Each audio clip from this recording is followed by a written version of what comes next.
在室内种一些绿色植物，能够美化环境，还能净化空气。贴的澳洲墨尔本 Melbourne 32岁室内设计师 Jason Chung 从小就很喜欢大自然，他的家中摆满了不同品种的绿色植物，足足有400多种，就像一座藏在城市中的小型雨林。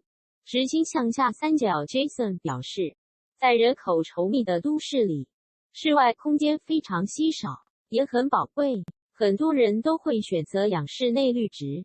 Jason 的长辈很喜欢园艺，在他们的影响下，他从小就对植物很感兴趣。直径向下三角 Jason 会拿出很多时间照顾绿色植物，有时候会在花园里待一整天。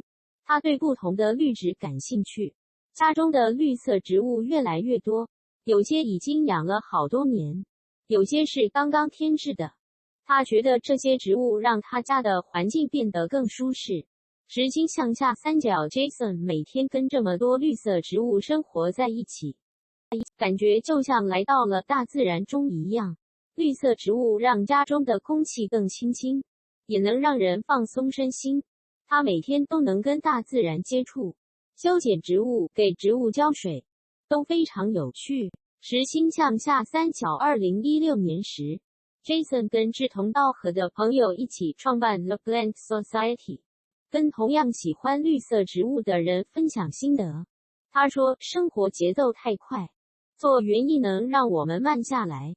他每天早上都花半小时到1小时去照顾植物，下班后也会拿出时间照顾绿植。